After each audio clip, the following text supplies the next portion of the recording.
साथियों आज के हम इस वीडियो में देखने वाले हैं सी टेट जुलाई 2023 की दृष्टि से साथियों मॉडल पेपर नंबर 4। साथियों इस वीडियो का मुख्य उद्देश्य है आपकी 20 अगस्त को होने वाली सी टेट की परीक्षा की तैयारी को मजबूती प्रदान करना। साथियों इस वीडियो में हम सीडीपी एंड पैडागोजी के क्वेश्चन देखेंगे, एनवायरमेंट स्टडी के क्वेश्चन देखेंगे, हिंदी पैडागोजी के क्वेश्चन देखेंगे और साथियों मैथ पैडागोजी के क्वेश्चन भी देखेंगे। हेलो नमस्कार साथियों, स्वागत है आप सभी का ड्रीम एग्जाम स्टडी प्लेटफॉर्म पर। साथियों वीडियो को शुरू करने से पहले आपसे एक निवेदन है कि यदि आप हमारे चैनल ड्रीम एग्जाम स्टडी पर नए हैं तो चैनल कर लिए सब्सक्राइब और साथ में बनी बेल आइकन जरूर दबा लीजिए ताकि जब भी हम अगला वीडियो अपलोड करें आप तक नोटिफिकेशन सबसे पहले पहुंच जाए। चलिए साथियों वीडियो को शुरू करते हैं। साथियों सबसे पहले हम देखते हैं चाइल्ड डेवलपमेंट एंड पैडागोजी यानी साथियों बाल विकास और शिक्षा शास्त्र के 30 महत्वपूर्ण प्रश्न। निम्न में से कौन सी प्रणाली विद्यार्थियों की विविध अधिगम जरूरतों को पूरा करने में बाधक है?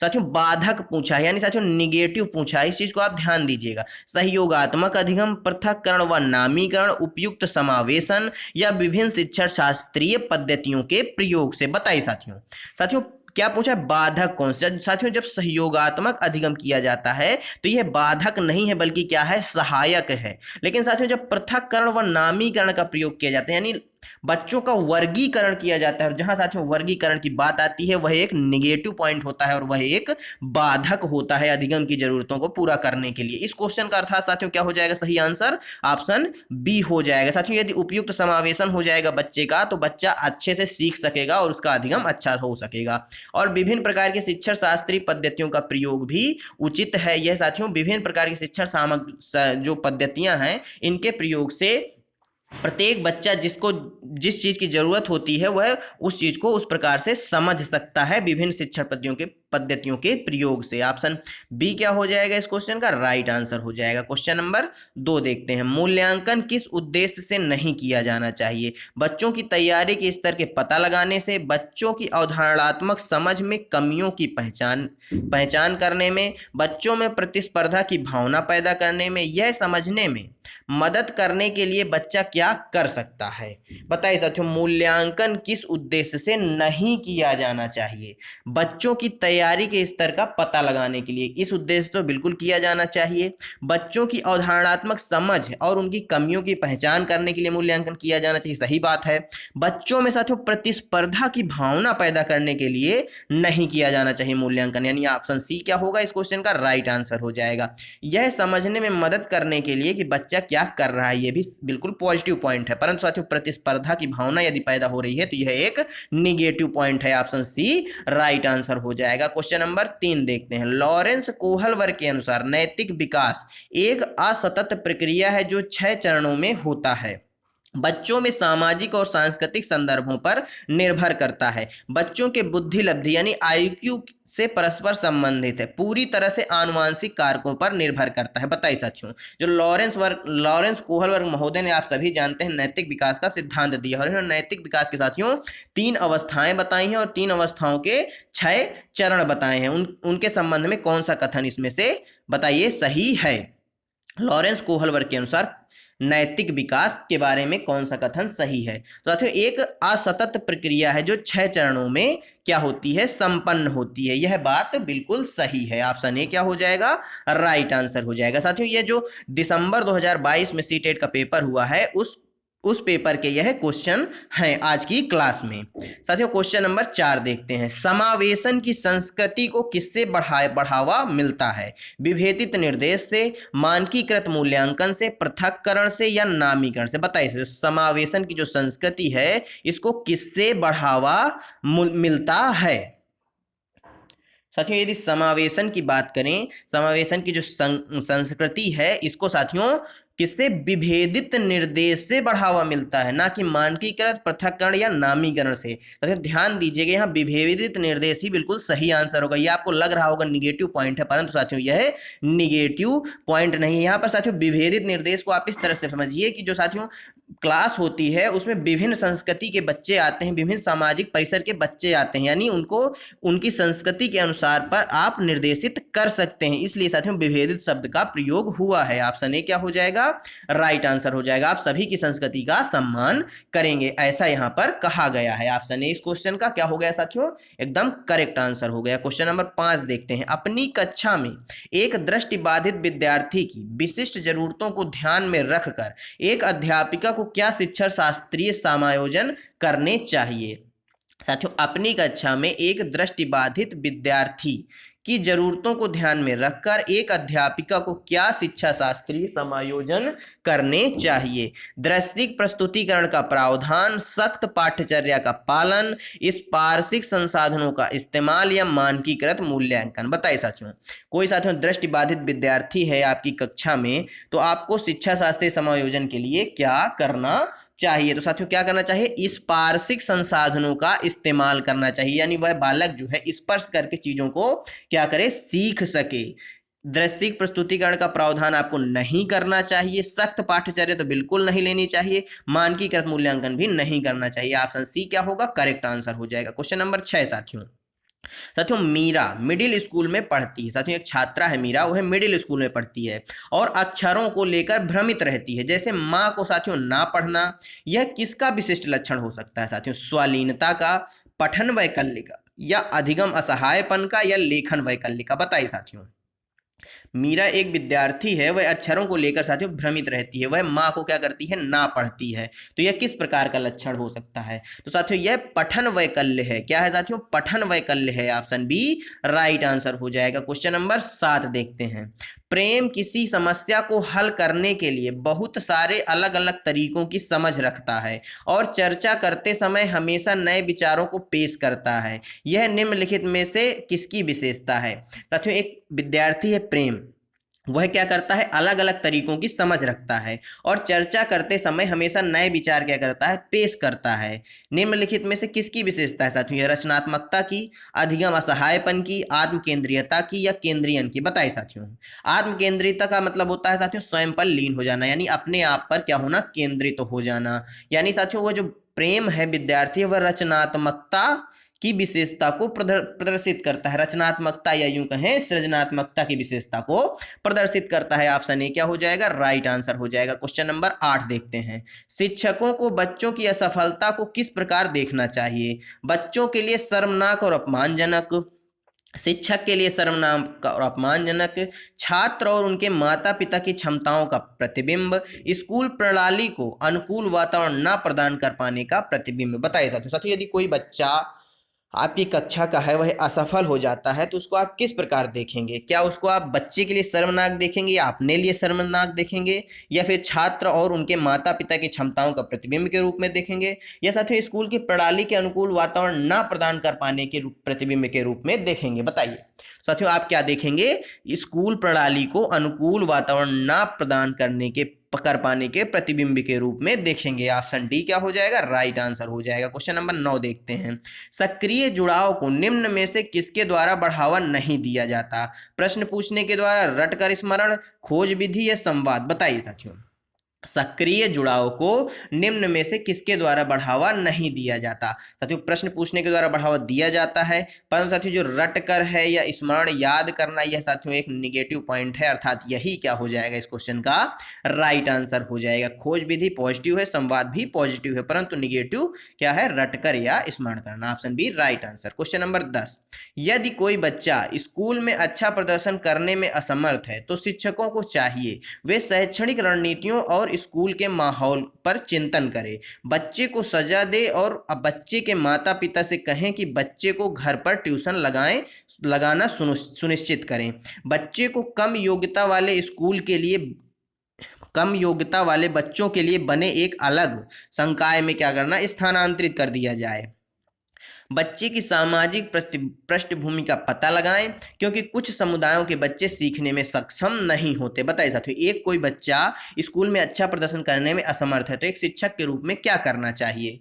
साथियों एक शिक्षक के रूप में क्या करना चाहिए, वे शैक्षिक रणनीतियों और स्कूल के माहौल पर चिंतन करेगा, यानी जो शिक्षक होगा वह शैक्षणिक रणनीतियां अपनी बदलेगा या उन पर चिंतन करेगा और स्कूल का माहौल कैसा है उस पर चिंतन करेगा। ट्यूशन लगाने के लिए नहीं कहेंगे आप उनको, दूसरे संकाय में बच्चों को स्थानांतरित भी नहीं करेंगे, बल्कि साथियों आप उनके समुदाय का भी पता नहीं लगाएंगे। क्या करेंगे, वे शैक्षणिक रणनीतियों और स्कूल के माहौल पर चिंतन करेंगे। Option A right answer. Question number 11 साथियों, निम्नलिखित में से कौन सी एक रचनात्मक शैक्षणिक रणनीति नहीं है? सहेज ज्ञान युक्त अनुमानों को प्रोत्साहित करना, चर्चा के अवसर प्रस्तुत करना, छात्रों को पाठ्य पुस्तकों के उत्तरों को ज्यों का त्यों पुनरुत्पादित करने के लिए प्रोत्साहित करना, निर्देशित खोज के अवसर देना। बताइए साथियों निम्नलिखित में से कौन सी एक रचनात्मक शैक्षणिक रणनीति साथियों नहीं है? नहीं पूछा है, निगेटिव पॉइंट पूछा है। सहेज ज्ञान युक्त अनुमानों को प्रोत्साहित करना यह एक पॉजिटिव पॉइंट है रचनात्मकता की दृष्टि से। चर्चा के अवसर प्रदान करना यह भी एक पॉजिटिव पॉइंट है रचनात्मकता की दृष्टि से। परंतु साथियों छात्रों को पाठ्य पुस्तकों के उत्तरों को ज्यों का त्यों पुनरुत्पादित या साथियों पुनरुत्पादित करने के लिए प्रोत्साहित करना, यह क्या है? यह पॉजिटिव पॉइंट नहीं है रचनात्मकता की दृष्टि से। अर्थात ऑप्शन सी इस क्वेश्चन का क्या होगा? राइट आंसर हो जाएगा। क्वेश्चन नंबर 12, नेहा को हमेशा कक्षा में प्रथम आना होता है, चाहे इसके लिए उसे बेईमानी करके नकल क्यों ना करनी पड़े। नेहा किस प्रकार के लक्ष्य तय कर रही है? साथियों नेहा कोई विद्यार्थी है, उसको कक्षा में प्रथम आना होता है, उसके लिए साथियों चाहे उसे नकल ही क्यों ना करना पड़े, बेईमानी ही क्यों ना करना पड़े। यह किस प्रकार का लक्ष्य है साथियों? यह महारत उन्मुखी लक्ष्य है, प्रदर्शन उन्मुखी लक्ष्य है, कार्य परिहार लक्ष्य है या असफलता स्वीकार्य लक्ष्य है। बताइए साथियों किस प्रकार के लक्ष्य के अंतर्गत आता है? तो साथियों यह प्रदर्शन लक्ष्य के अंतर्गत आता है, यानी साथियों वह प्रथम आने के लिए यानी प्रथम आके प्रदर्शित करना चाहती हूँ, किसी भी प्रकार से प्रथम आना चाहती है यानी प्रदर्शन करना चाहती है अपने प्रथम आने का। ऑप्शन बी क्या हो जाएगा? राइट आंसर हो जाएगा। क्वेश्चन नंबर 13 साथियों, निम्नलिखित में से कौन सी भावना सार्थक सीखने की प्रक्रिया को सुगम बनाती है? भय, क्रोध, खुशी या चिंता? बताइए निम्नलिखित में से कौन सी भावना सार्थक सीखने की प्रक्रिया को सुगम बनाती है? तो साथियों जो खुशी है यानी जो आप हैप्पीनेस है, यह क्या करेगी? सीखने की साथियों जो प्रक्रिया है उसको सार्थक या सुगम बनाएगी। यानी आप जानते हैं कि जब आप कुछ सीख रहे होंगे, आप हैप्पी होंगे, तो उसको आप अच्छी तरीके से सीख सकते हैं और समझ सकते हैं। अर्थात ऑप्शन सी राइट आंसर हो जाएगा। क्वेश्चन नंबर 14, मोहित कहता है मैं अंग्रेजी में अच्छा है। क्या साथियों? मोहित कहता है कि मैं अंग्रेजी में अच्छा है, वह तो मैंने उत्तर जल्दी में लिखे थे इसलिए मेरे अच्छे नंबर नहीं आए। मोहित अच्छे प्रदर्शन का आरोपण किस पर कर रहा है? बुरी किस्मत पर, योग्यता की कमी पर, प्रयास की कमी पर या बाहरी कारक पर? बताइए साथियों मोहित एक विद्यार्थी है, वह कहता है मेरी अंग्रेजी अच्छी है या अंग्रेजी मुझे अच्छी तरह से आती है, परंतु मैंने उत्तर क्या किए साथियों? जल्दी लिख दिए, इसलिए मेरे अच्छे नंबर नहीं आए। तो यह आरोपण किस पर कर रहा है मोहित? तो साथियों यह प्रयास की कमी पर आरोपण कर रहा है मोहित। अर्थात ऑप्शन सी क्या होगा इस क्वेश्चन का? राइट आंसर हो जाएगा। क्वेश्चन नंबर 15 देखते हैं, वह प्रक्रिया जिसके माध्यम से हम अपने उद्देश्यों को प्राप्त करने के लिए अपने विचारों, व्यवहारों और भावनाओं को क्रियाशील करते हैं, वह बनाए रखते हैं, क्या कहलाती है? साथियों वह प्रक्रिया जिसके माध्यम से हम अपने उद्देश्यों को प्राप्त करने के लिए अपने विचारों, व्यवहारों और भावनाओं को क्रियाशील करते हैं, वह उन्हें बनाए रखते हैं, क्या कहलाती है? स्वनियमन, आत्मसातीकरण, अंतर वस्तुनिष्ठता या अनुकूलन, जिसे समंजन भी बोला जाता है। बताइए साथियों जो आत्मसातीकरण टर्म है साथियों और अनुकूलन, इनके बारे में किसने बताया है? यदि आपसे पूछे तो पियाजे महोदय ने इनके बारे में बताया है। इस क्वेश्चन का जो सही आंसर हो जाएगा वह क्या हो जाएगा?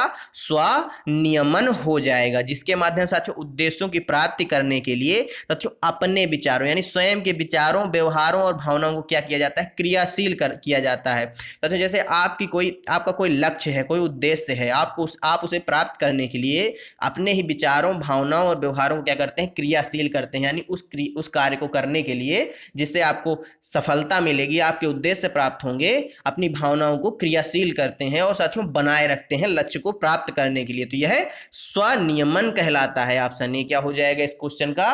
राइट आंसर हो जाएगा। क्वेश्चन नंबर 16 देखते हैं, समावेशन को बढ़ावा देने के लिए एक सामाजिक सांस्कृतिक कक्षा में प्रभावी शिक्षा शास्त्रीय प्रणाली क्या है? अधिगम के लिए सार्वभौमिक अभिकल्प या डिजाइन का, अभिकल्प को साथियों डिजाइन भी बोला जाता है। योग्यता के आधार पर बच्चों का नामीकरण व पृथक्करण, आर्थिक स्थिति के आधार पर बच्चों का नामीकरण व पृथक्करण, बच्चों के अंकों के लिए प्रबल प्रतिस्पर्धा पैदा करना। बताइए, समावेशन को बढ़ावा देने के लिए एक सामाजिक सांस्कृतिक कक्षा में प्रभावी शिक्षा शास्त्रीय प्रणाली क्या हो सकती है? साथियों, जहां भी आपको नामीकरण, प्रतिस्पर्धा, पृथक्करण जैसे शब्द मिले, ये सारे शब्द क्या है साथियों? निगेटिव पॉइंट है। और ये सारे निगेटिव पॉइंट जहां जहां आएंगे वह ऑप्शन क्या हो जाएंगे? एलिमिनेट हो जाएंगे, क्योंकि इसमें साथियों क्या पॉजिटिव पूछा है। साथियों, योग्यता के आधार पर बच्चों का नामीकरण या पृथक्करण, अर्थात ऑप्शन बी नहीं होगा।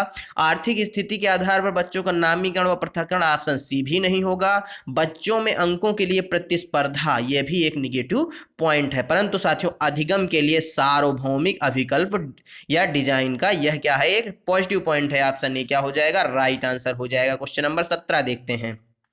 विकास का शीर्षगामी सिद्धांत क्या कहता है? साथियों, जो विकास का शीर्षगामी सिद्धांत है वह क्या कहता है? विकास दर सभी संस्कृतियों में एक समान होती है, विकास अनिरंतर होता है, विकास सिर से पैर की तरफ बढ़ता है, विकास केंद्र से बाह्य की तरफ बढ़ता है। बताइए साथियों, विकास का जो शीर्षगामी सिद्धांत है वह क्या कहता है? साथियों, जो विकास का शीर्षगामी सिद्धांत है वह क्या कहता है? विकास जो है वह सिर से पैर की तरफ होता है, यानी ऑप्शन सी क्या होगा? राइट आंसर हो जाएगा इस क्वेश्चन का। क्वेश्चन नंबर 18 देखते हैं। निम्न में से कौन सा स्थूल गतिक कौशल का उदाहरण है? साथियों, स्थूल पूछा है, सूक्ष्म नहीं, ध्यान रखिएगा। फुटबॉल का धकेलना, सुई में धागा पिरोना, लिखने के लिए पेंसिल पकड़ना, धागे में मोती पिरोना। साथियों, जहां भी सुई में धागा डालने की बात आए, धागे में मोती पिरोने की बात आए या पेंसिल पकड़ने की बात आए, ये सारे सूक्ष्म गतिक कौशल के अंतर्गत आते हैं। परंतु साथियों, जहां दौड़ना, भागना, फुटबॉल ढकेलना आदि प्रकार की चीजें पूछी जाए, बोली जाए, वहां पर साथियों स्थूल गतिक कौशल होता है, यानी ग्रॉस मोटर स्किल होता है। ऑप्शन ए क्या हो जाएगा इस क्वेश्चन का? राइट आंसर हो जाएगा। Question number 19।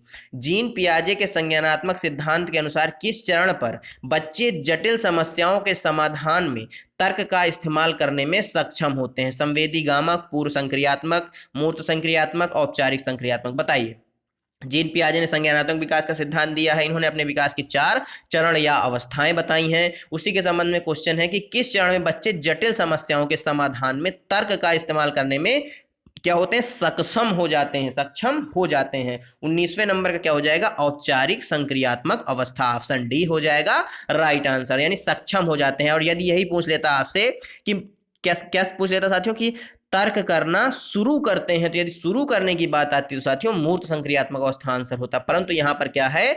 जटिल समस्याओं के समाधान के तर्क या इस्तेमाल में क्या होते हैं? सक्षम हो जाते हैं, अर्थात ऑप्शन डी राइट आंसर हो जाएगा। Question number 20। बच्चे जब नई जानकारी से सामना करते हैं तो वे अपनी मानसिक संरचनाओं या जिसे स्कीमा बोला जाता है का संशोधन कर लेते हैं। जीन पियाजे की शब्दावली में यह प्रक्रिया क्या कहलाती है? साथियों, जब बच्चे नई जानकारी का सामना करते हैं या नई जानकारी उसको बच्चे को मिलती है तो अपने जो मानसिक संरचना है यानी जो स्कीमा है उसमें क्या करते हैं? संशोधन कर लेते हैं। तो इस प्रक्रिया को पियाजे ने क्या कहा है? अनुसरण कहा है, समायोजन कहा है, समावेशन कहा है या मौखिकीकरण कहा है? बताइए साथियों।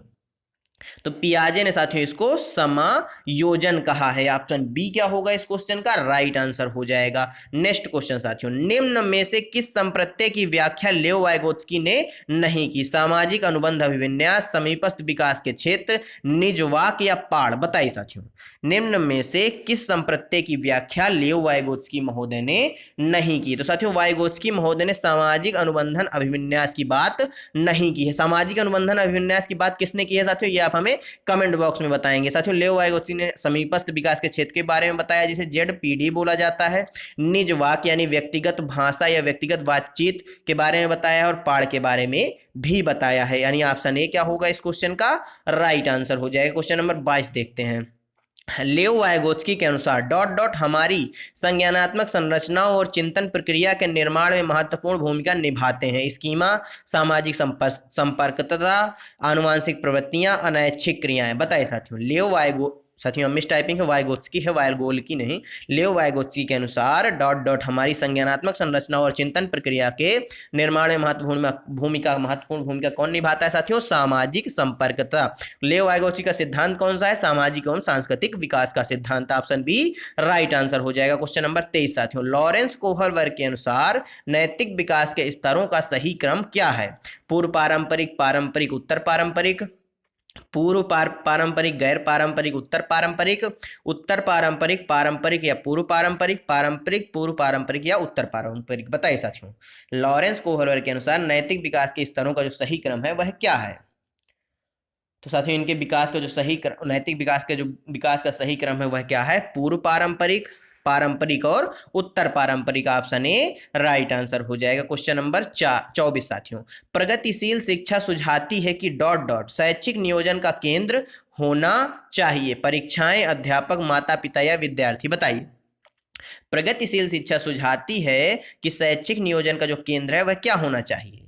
साथियों जो शैक्षिक नियोजन का केंद्र है प्रगतिशील कक्षा, उसमें विद्यार्थी को मानती है, यानी जो विद्यार्थी है वह शिक्षा का शैक्षिक नियोजन का केंद्र होना चाहिए। ऑप्शन डी क्या होगा इस क्वेश्चन का? राइट आंसर हो जाएगा। क्वेश्चन नंबर 25, हार्वर्ड गार्डनर के अनुसार एक अच्छा कवि और लेखक होने के लिए एक व्यक्ति में किस प्रकार की बुद्धि होनी चाहिए? अंतःवैयक्तिक, भाषाई बुद्धि, शारीरिक गति संवेदी या दिशाई? बताइए साथियों। हार्वर्ड गार्डनर की बात करें तो इन्होंने साथियों बहुबुद्धि का सिद्धांत दिया है। किसका साथियों? बहुबुद्धि का सिद्धांत दिया है। इनके अनुसार साथियों एक अच्छे कवि और लेखक होने के लिए एक व्यक्ति में किस प्रकार की बुद्धि होनी चाहिए? तो किस प्रकार की बुद्धि होनी चाहिए साथियों? भाषाई बुद्धि होनी चाहिए कवि या लेखक में। ऑप्शन बी क्या हो जाएगा? राइट आंसर हो जाएगा। क्वेश्चन नंबर 26 देखते हैं, आपकी कक्षा में जब भी कोई लड़का रोता है तो दूसरे विद्यार्थी उसे यह कहकर चिढ़ाते हैं कि लड़कियों की तरह व्यवहार मत करो, लड़के नहीं रोते। उनका यह कथन क्या दर्शाता है? लैंगिक समता, लैंगिक समानता, लैंगिक स्थिरता या लैंगिक रूढ़वादिता? बताइए।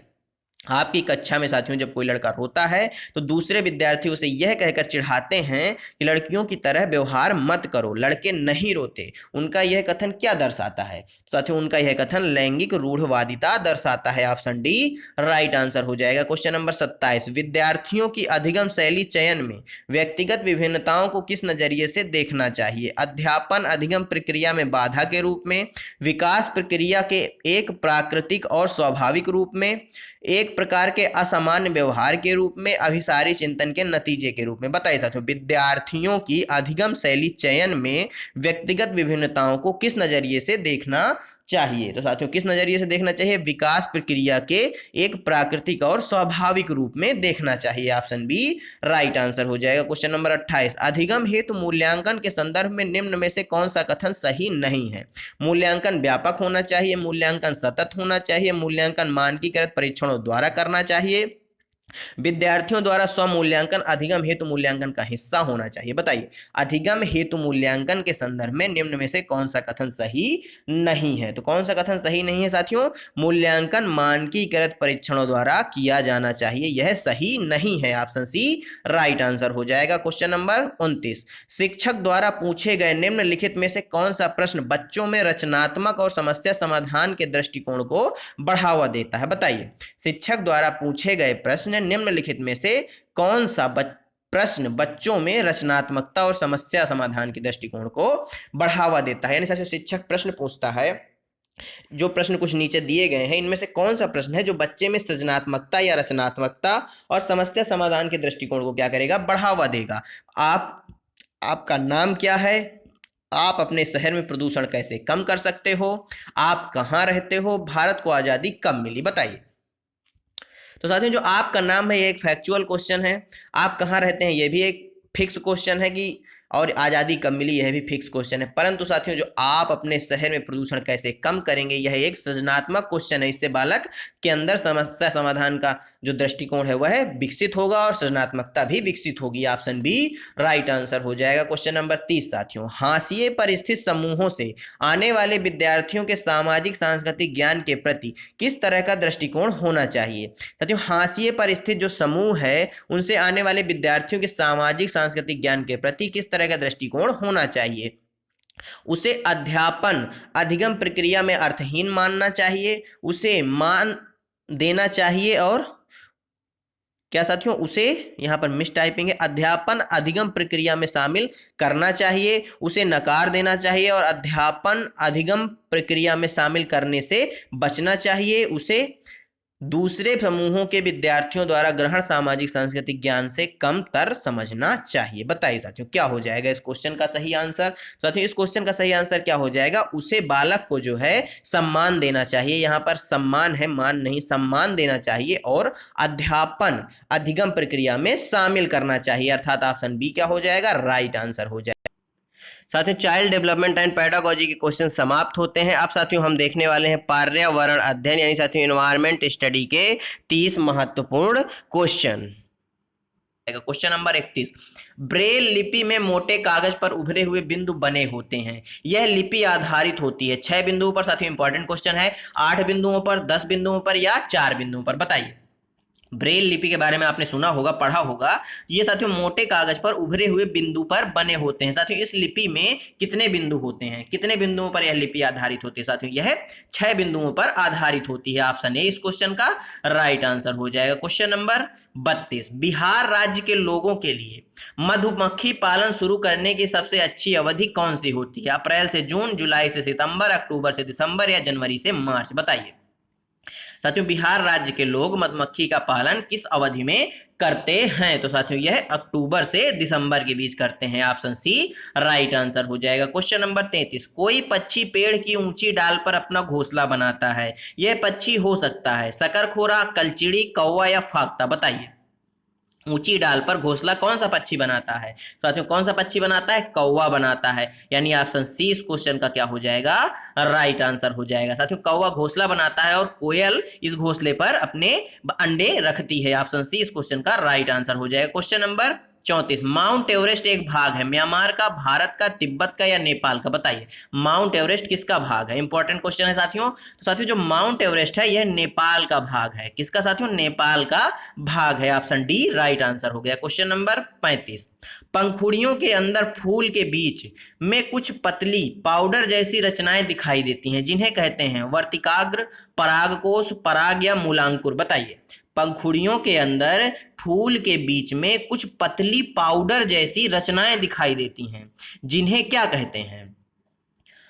तो साथियों जिन्हें पराग कहा जाता है, यानी ऑप्शन सी राइट आंसर हो गया। क्वेश्चन नंबर 36, यदि आप रेलगाड़ी द्वारा अहमदाबाद जाएं तो आपको रेलवे स्टेशन पर अधिकतर बेचने वाले खाने की कौन सी चीजें बेचते मिलेंगे? पूड़ी, साग और ठंडा दूध, ढोकला, चटनी, नींबू वाली चाय, छोले भटूरे और लस्सी या इडली चटनी और बड़ा चटनी? बताइए अहमदाबाद के साथियों जो रेलवे स्टेशन में है वहां पर कौन सी चीजें सबसे ज्यादा खाने के लिए बिकती हुई आपको नजर आएंगी? साथियों ढोकला, चटनी और नींबू वाले चाय, यानी ऑप्शन बी इस क्वेश्चन का राइट आंसर हो जाए। काफी अच्छा क्वेश्चन है साथियों। क्वेश्चन नंबर 37, निदान के पश्चात कोई डॉक्टर रोगी से यह कहता है कि उसके खून में हीमोग्लोबिन की कमी है, तो उस रोगी को आयरन की कमी को पूरा करने के लिए क्या क्या खाना चाहिए? आंवला, हरी पत्तेदार सब्जियां, गुड़, चावल, चीनी, आंवला, हरे पत्तेदार सब्जियां, गेहूं, संतरा, गुड़, नींबू या मटर? बताइए आयरन की मात्रा किसमें भरपूर मात्रा में पाई जाती है? साथियों घुमा फिरा कर तीसरी बार क्वेश्चन पूछा गया है। तो साथियों यह आंवला, हरी पत्तेदार सब्जियां और गुड़, यानी ऑप्शन ए इस क्वेश्चन का क्या हो जाएगा, एकदम राइट आंसर हो जाएगा। क्वेश्चन नंबर 38, अल बरूनी जिस देश से आया था उसका क्या नाम था? बांग्लादेश, उज्बेकिस्तान, ओमान या अफगानिस्तान? बताइए अल बरूनी किस देश से आया था? तो साथियों अल बरूनी उज्बेकिस्तान से आया था। ऑप्शन बी राइट आंसर हो जाए। कभी कभी साथियों ऐसे क्वेश्चन भी सीटेट पूछ लेता है। क्वेश्चन नंबर 39, निम्नलिखित में से पेट्रोलियम के सही अभिलक्षण चुनिए। साथियों पेट्रोलियम के सही अभिलक्षण चुनने हैं। बदबूदार होता है, पतला एवं पीला द्रव्य होता है। क्या साथियों पेट्रोलियम पीला होता है? तो नहीं होता। अच्छी गंध का, पतला और नीला रंगीन द्रव है। बिना गंध का, गाढ़ा और गहरे रंग का तरल है। बदबूदार, गाढ़ा, गहरे रंग का तेल? बताइए इस क्वेश्चन का सही आंसर। साथियों जो पेट्रोलियम होता है बदबूदार होता है साथियों, गाढ़ा भी होता है और गहरे रंग का होता है, यानी ऑप्शन डी इस क्वेश्चन का क्या हो जाएगा, राइट आंसर हो जाएगा। क्वेश्चन नंबर 40 साथियों नेफेंथिस, क्या साथियों नेपेंथिस एक ऐसा पौधा है जो मेढकों, कीड़े मकोड़ों और चूहे जैसी छोटे जीवों को अपने अंदर फंसाकर खा जाता है। हमारे देश में यह पौधा कहाँ पाया जाता है? मेघालय, असम, उड़ीसा या अरुणाचल प्रदेश में? बताइए नेपेंथिस जो साथियों पौधा है यह हमारे देश में कहाँ पाया जाता है? इसके साथियों गुण क्या हैं? यह मेढक हो गया, छोटे छोटे कीड़े मकोड़े, चूहे हो गए, छोटे जीवों को क्या करता है? अपने अंदर फंसाकर खा जाता है। तो साथियों ये कहाँ पाया जाता है? मेघालय में सर्वाधिक पाया जाता है, यानी ऑप्शन ए राइट आंसर हो जाएगा। क्वेश्चन नंबर 41, रेत और नमक के मिश्रण को पृथक करने के लिए प्रक्रियाओं के निम्नलिखित 4 क्रम में से किसका उपयोग किया जाना चाहिए? किसका साथियों? रेत और नमक के मिश्रण को अलग करने के लिए वाष्पन, अवसादन, निस्तारण या निस्पंदन, निस्तारण, अवसादन, वाष्पन, निस्पंदन, अवसादन, निस्तारण, निस्पंदन या वाष्पन, निस्पंदन, निस्तारण, वाष्पन या अवसादन। बताइए सही क्रम क्या है अलग करने के लिए रेत और नमक के मिश्रण को? तो साथियों पहले निस्पंदन होगा, फिर निस्तारण किया जाएगा, फिर वाष्पन कराया जाएगा और फिर साथियों अवसादन किया जाएगा, यानी ऑप्शन डी इस क्वेश्चन का राइट आंसर हो गया साथियों। क्वेश्चन नंबर 42, भारोत्तोलक यानी साथियों जो वेट लिफ्टर होते हैं को प्रायः ज्यादा मांसपेशियां और बॉडी बनानी पड़ती है। ज्यादा मांसपेशियां और बॉडी मास बनाने की आवश्यकता होती है। साथियों ये गलत लग गया है पूर्ण विराम। इस उद्देश्य के लिए उन्हें ऐसा आहार लेने की आवश्यकता होती है जो डॉट डॉट से भरपूर होता है, कार्बोहाइड्रेट, वसा, विटामिन या प्रोटीन। बताइए वेट लिफ्टर जो साथियों जिनको मांसपेशियों और बॉडी मास बनाने की जरूरत होती है, इनके भोजन में साथियों किसकी मात्रा सर्वाधिक होनी चाहिए? तो साथियों किसकी होनी चाहिए? प्रोटीन की मात्रा होनी चाहिए, यानी ऑप्शन डी क्या हो जाएगा? राइट आंसर हो जाएगा। क्वेश्चन नंबर साथियों 43, निम्नलिखित में से जीवन प्रक्रियाओं का कौन सा युग्म पेड़ पौधों और जीव जंतुओं दोनों में मिलता है? प्रजनन और भोजन बनाना, प्रजनन, अंकुरण, वृद्धि और अंकुरण, प्रजनन, वृद्धि और प्रजनन, वृद्धि और भोजन बनाना। बताइए कौन सी प्रक्रियाएं हैं जो पौधे, पेड़ पौधे और जीव जंतुओं पर दोनों में चलती हैं, ऐसा पूछा गया है। तो साथियों वह है वृद्धि और प्रजनन, यानी मानव जो है मनुष्य है उसकी भी लंबाई बढ़ती है और वृक्षों की भी बढ़ती है और दोनों साथियों प्रजनन भी करते हैं। ऑप्शन सी राइट आंसर हो जाएगा। क्वेश्चन नंबर 44, किसके नेतृत्व में चिपको आंदोलन को बल मिला? सुंदरलाल बहुगुणा, अमृता देवी बिश्नोई, मेघा पाटेकर या ए.के. बनर्जी। बताइए किसके नेतृत्व में चिपको आंदोलन को बल मिला? तो साथियों सुंदरलाल बहुगुणा जी के नेतृत्व में, यानी ऑप्शन ए क्या हो जाएगा? राइट आंसर हो जाएगा। साथियों अमृता देवी बिश्नोई पुरस्कार है एक जो साथियों पर्यावरण के क्षेत्र में दिया जाता है। क्वेश्चन नंबर साथियों 45, विटामिन ऐसे पदार्थ हैं जो हमारी उपापचय दर बढ़ाकर भार में कमी लाते हैं, स्वस्थ रहने के लिए दवाई के रूप में लिए जाते हैं, पेशियों का विकास करके हमें ताकतवर बनाते हैं, हीनता जन्य रोगों से बचाव के लिए थोड़ी मात्रा में आवश्यक हैं। बताइए इस क्वेश्चन का सही आंसर।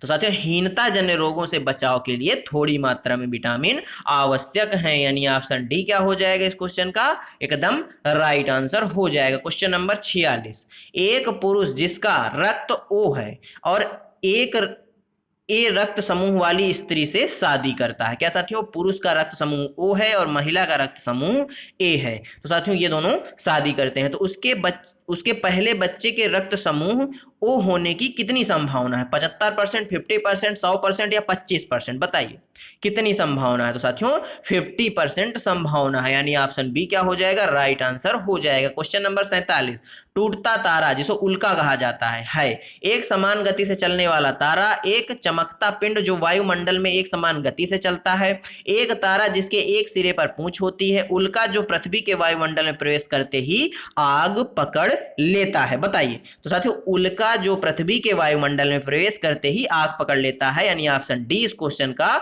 एकदम राइट आंसर हो जाएगा। क्वेश्चन नंबर 48, लोकसभा के चुनाव हेतु अधिसूचना कौन जारी करता है? भारत के निर्वाचन आयोग, राष्ट्रपति, गृह मंत्रालय या लोकसभा सचिवालय? बताइए साथियों लोकसभा के चुनाव हेतु अधिसूचना भारत का निर्वाचन आयोग करता है। ऑप्शन ए इस क्वेश्चन का क्या हो जाएगा? राइट आंसर हो जाएगा। क्वेश्चन नंबर 49, किस गैस के वर्षा के पानी में घुलने से वर्षा का पानी अम्लीय हो जाता है? साथियों कौन सी गैस है जिसके घुलने से वर्षा का पानी अम्लीय हो जाता है और जिसको साथियों क्या बोला जाता है? अम्लीय वर्षा वो भी बोला जाता है, यानी hydrogen peroxide, nitrogen monoxide, carbon dioxide या सल्फर डाइऑक्साइड? साथियों वह कौन सी गैस है? वह सल्फर डाइऑक्साइड गैस है। ऑप्शन डी राइट आंसर हो जाएगा। Question number 50, red data book किससे संबंधित है? नदियों के प्रदूषण से, घटता भूगर्भ जल स्तर से, विलुप्ति के करीब जीव से या वायु प्रदूषण से? बताइए, रेड डाटा बुक किससे संबंधित है? साथियों, जो विलुप्ति के करीब जीव हैं, रेड डाटा बुक उनके लिए जारी होती है। इस क्वेश्चन का सही आंसर ऑप्शन सी हो जाएगा। साथियों, क्वेश्चन नंबर 51, निम्न में से किन स्थानों पर आप नावों का उपयोग यातायात के साधन के रूप में देख सकते हैं? लद्दाख एवं कारगिल में, कश्मीर एवं केरल में, सिक्किम एवं दार्जिलिंग में, दिल्ली एवं मिजोरम में? बताइए, निम्नलिखित में ऐसे कौन से स्थान है साथियों जहां पर यातायात के साधन के रूप में नावों का उपयोग किया जाता है? तो साथियों, कश्मीर एवं केरल में, यानी ऑप्शन बी इस क्वेश्चन का क्या हो जाएगा? एकदम करेक्ट आंसर हो जाएगा। साथियों, क्वेश्चन नंबर 52, निम्न में से कौन से पौधे का उपयोग डिब्बे बनाने एवं मकान बनाने में होता है? गन्ने का उपयोग, बांस का उपयोग, मक्के का उपयोग या घास का उपयोग? बताइए, डिब्बा बनाने में साथियों और मकान बनाने में किसका उपयोग किया जाता है? तो साथियों, आप सभी जानते हैं जो बांस होता है इसका प्रयोग मकान बनाने में और डिब्बे बनाने में किया जाता है। ऑप्शन बी करेक्ट आंसर हो जाएगा। साथियों, क्वेश्चन नंबर 53, उस जोड़े की पहचान कीजिए जो कीड़ों के लार्वा के उदाहरण है। यानी साथियों, जो लार्वा से उत्पन्न होते हैं, क्या साथियों? उन कीड़ों के लार्वा के उदाहरण हैं इल्ली एवं भृंग, सूंडी एवं मक्खियां, भुंग एवं मक्खियां या सूंडी एवं इल्ली? बताइए, इस क्वेश्चन का सही आंसर क्या हो जाएगा? साथियों, जो सूंडी और इल्ली हैं यह कीड़ों के लार्वा के उदाहरण है। ऑप्शन डी करेक्ट आंसर हो गया। क्वेश्चन नंबर 54, निम्नलिखित में से कौन सी मुद्रा अबू धाबी में प्रचलित है? डॉलर, रुपया, दिरहम या टका? बताइए, कौन सी मुद्रा है जो अबू धाबी में प्रचलित है? साथियों, डॉलर की यदि बात करें तो साथियों यूएसए की मुद्रा है। किसकी साथियों? यूएसए की मुद्रा है, संयुक्त राज्य अमेरिका की, यानी अमेरिका की मुद्रा है। रुपया साथियों भारत की मुद्रा है। और साथियों दिरहम जो है ये अबू धाबी की मुद्रा है। क्या साथियों? इस क्वेश्चन का सही आंसर ऑप्शन सी हो जाएगा। टका कहां की मुद्रा है साथियों? तो बांग्लादेश की मुद्रा है। कहां की साथियों? बांग्लादेश की मुद्रा है। इस क्वेश्चन का सही आंसर ऑप्शन सी हो गया। साथियों, क्वेश्चन नंबर 55, वातावरण को बचाने की आवश्यकता के लिए कई आंदोलनों को समर्थन मिला। निम्नलिखित में से किसने 1970 के चिपको आंदोलन में निर्णायक भूमिका निभाई थी? साथियों, सुंदरलाल बहुगुणा इस क्वेश्चन का क्या हो जाएगा? सही आंसर हो जाएगा। साथियों, सुंदरलाल बहुगुणा जी से हमेशा साथियों एक क्वेश्चन बनता ही बनता है, साथियों घुमा फिरा कर पूछता है। पिछली क्लास में भी हमने जो साथियों क्वेश्चन करवाया था उसमें भी हमने एक सुंदरलाल बहुगुणा जी के नाम से क्वेश्चन करवाया था। इस क्वेश्चन का सही आंसर क्या हो जाएगा? ऑप्शन बी हो जाएगा। क्वेश्चन नंबर 56, भारत में भोजन बनाने के लिए निम्नलिखित में से किस प्रकार के तेल का उपयोग सबसे कम होता है?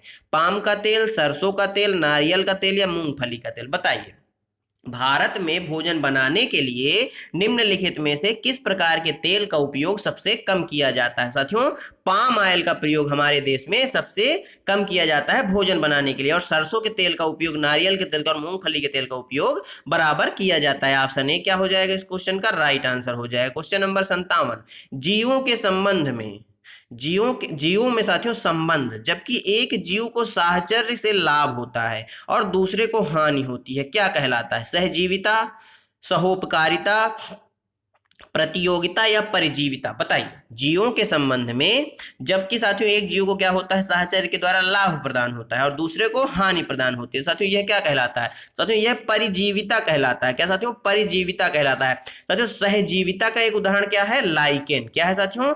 लाइकेन। शैवाल और कवक की जो सहजीविता है यह एक बेहतरीन उदाहरण है सहजीविता का। ऑप्शन डी इस क्वेश्चन का क्या हो जाएगा? राइट आंसर हो जाएगा। साथियों, क्वेश्चन नंबर 58, मूंग या चना को रात भर पानी में भिगोकर फिर 1 या 2 दिन छोड़ देते हैं, सबसे पहले जो भाग अंकुरित होता है वह कौन सा है? तना है, पत्ती है, जड़ है या फल है? बताइए। साथियों, मूंग हो गया, चना हो गया, साथियों बाजरा हो गया, इन चीजों को रात में साथियों पानी में भिगो दिया जाता है और फिर 2-3 दिन के लिए छोड़ दिया जाता है। तो सबसे पहले जो अंकुरित होता है वह भाग कौन सा है? साथियों, कौन सा भाग सबसे पहले अंकुरित होता है? साथियों, जड़ें अंकुरित होती हैं, यानी ऑप्शन सी इस क्वेश्चन का क्या हो जाएगा? राइट आंसर हो जाएगा। साथियों, आप इसका प्रयोग घर पे भी कर सकते हैं। क्वेश्चन नंबर साथियों 59, निम्न में से कौन सा जड़ नहीं है? मूली, शकरकंद, टेपियोका या आलू? बताइए, कौन सा है जो जड़ नहीं है? साथियों, जो आलू है यह जड़ नहीं है बल्कि क्या है? यह एक तना है। ऑप्शन डी क्या हो जाएगा? इस क्वेश्चन का राइट आंसर हो जाएगा। क्वेश्चन नंबर 60, पत्ती में सिराओं एवं छोटी सिराओं की व्यवस्था का क्या नाम है? पटल, सिरा विन्यास, मध्य सिरा, वृंत या पर्णवंत? बताइए। पत्ती में जो साथियों सिराएं होती हैं एवं छोटी सिराएं होती हैं, इनकी जो व्यवस्था है उसको किस नाम से जाना जाता है? साथियों इनको सिरा विन्यास नाम से जाना जाता है। ऑप्शन बी क्या हो जाएगा? राइट। साथियों इन्वायरमेंट स्टडी के भी क्वेश्चन समाप्त होते हैं। साथियों अब हम देखने वाले हैं हिंदी पेडागोजी यानी साथियों हिंदी शिक्षा शास्त्र के 30 महत्वपूर्ण क्वेश्चन। साथियों क्वेश्चन नंबर 61, मातृभाषा आधारित बहुभाषावाद क्या है? किसी भी विद्यालयी शिक्षा किसी की विद्यालयी शिक्षा मातृभाषा में आरंभ करना और बाद में अनेक भाषाओं को जोड़ते जाना। किसी की विद्यालयी शिक्षा मातृभाषा में आरंभ करना और बाद में अंग्रेजी को माध्यम के रूप में लेना। माध्यम के रूप में मातृभाषा में सीखना और अंग्रेजी को एक भाषा के रूप में सीखना। विद्यालयी शिक्षा के प्राथमिक वर्षों के दौरान जहां तक संभव हो सके अधिक से अधिक भाषाएं सीखना। बताइए साथियों, आपने बहुभाषावाद बहुत सुना होगा कि साथियों कक्षाओं में बहुभाषावाद को बढ़ावा दिया जाए, बहुत सुना होगा। तो साथियों इसी के आधारित पर क्वेश्चन पूछा, इसके आधार पर एक क्वेश्चन पूछा कि मातृभाषा आधारित बहुभाषावाद क्या है? तो साथियों यह क्या है? किसी विद्यालयी शिक्षा मातृभाषा में आरंभ करना और बाद में अनेक भाषाओं को जोड़ते जाना, यह होता है मातृभाषा आधारित बहुभाषावाद। यानी ऑप्शन ए इस क्वेश्चन का क्या हो जाएगा? एकदम राइट आंसर हो जाएगा। क्वेश्चन नंबर साथियों 62, बोली से क्या तात्पर्य है? किसी एक क्षेत्र या सामाजिक समूह की वाचन विशेषता, किसी एक क्षेत्र विशेष के लोगों द्वारा लेखन के लिए इस्तेमाल की जा रही भाषा, किसी कार्य विशेष से संबंध रखने वाले लोगों की वाचन विशेषता, सत्ताधारी लोगों द्वारा इस्तेमाल की जा रही भाषा। बताइए साथियों, बोली से क्या तात्पर्य है? आप बोली किसे कहेंगे? तो साथियों किसी एक क्षेत्र या सामाजिक समूह में जो वाचन की विशेषता है या वाचन की जो भाषा है वह साथियों बोली कहलाती है। यानी ऑप्शन ए इस क्वेश्चन का क्या हो जाएगा? राइट आंसर हो जाएगा। क्वेश्चन नंबर साथियों 63, एक अध्यापक कक्षा में समूह कार्य, जोड़ों में कार्य और रोल प्ले करवाती है और आकलन के लिए शिक्षार्थियों का अवलोकन करती है। आकलन संबंधी इन गतिविधियों को क्या कहा जाता है? वाचन आकलन, कक्षा आकलन, संरचनात्मक आकलन या संकल्पनात्मक आकलन? बताइए। एक अध्यापक कक्षा में समूह कार्य, जोड़ों में कार्य और रोल प्ले करवाती हैं और आकलन के लिए शिक्षार्थियों का अवलोकन करती हैं। आकलन करने की इन गतिविधियों को क्या कहा जाता है? तो साथियों आकलन करने की इन गतिविधियों को संरचनात्मक आकलन कहा जाता है। यानी ऑप्शन सी इस क्वेश्चन का करेक्ट आंसर हो जाएगा। क्वेश्चन नंबर साथियों 64, एक अध्यापक कक्षा में वस्तुओं के ऊपर वस्तु का नाम शिक्षार्थी की भाषाओं, अंग्रेजी तथा शिक्षार्थियों द्वारा जानी गई अन्य भाषाओं में लिखता है। यहाँ पर अध्यापक क्या करने का प्रयास कर रहा है? साथियों एक अध्यापक है, वह कक्षा में वस्तुओं के नाम के ऊपर क्या करता है? शिक्षार्थी की जो भाषा है और प्लस अंग्रेजी भाषा तथा शिक्षार्थियों द्वारा जानी, यानी शिक्षार्थियों को जो भाषाएं आती हैं उन भाषाओं पर लिखता है। या अध्यापक यहाँ पर क्या करना चाह रहा है? शिक्षार्थियों को वर्णमाला के अक्षरों से परिचित करवा रहा है, शिक्षार्थियों में भाषा संबंधी जागरूकता पैदा कर रहा है, शिक्षार्थियों में लिपि संबंधी जागरूकता की समझ विकसित कर रहा है, कक्षा में भाषा समृद्ध परिवेश सृजित कर रहा है। बताइए साथियों इस क्वेश्चन का सही आंसर क्या हो जाएगा? तो साथियों अध्यापक क्या कर रहा है? कक्षा में भाषा समृद्ध परिवेश सृजित कर रहा है। साथियों सृजन यह एक पॉजिटिव पॉइंट है। ऑप्शन डी इस क्वेश्चन का क्या हो जाएगा? राइट आंसर हो जाएगा। क्वेश्चन नंबर 65, भाषा अंतरण यानी साथियों ट्रांस लैंग्वेजिंग से क्या तात्पर्य है? भाषा की कक्षा में अनेक भाषाओं का शिक्षण, किसी विषय वस्तु के शिक्षण अधिगम के लिए एक भाषा के रूप में दूसरी भाषा का प्रयोग, कक्षा में शिक्षा अधिगम, क्या साथियों कक्षा में शिक्षा अधिगम और बोलने के लिए अनेक भाषाओं का इस्तेमाल करना, सभी विषय वस्तुओं का साथ ही साथ भाषाओं को एक ही भाषा में पढ़ाना। बताइए भाषांतरण से क्या तात्पर्य है? तो साथियों भाषांतरण का तात्पर्य है कक्षा में शिक्षा अधिगम और बोलने के लिए अनेक भाषाओं का इस्तेमाल करना, यानी ऑप्शन सी क्या हो जाएगा?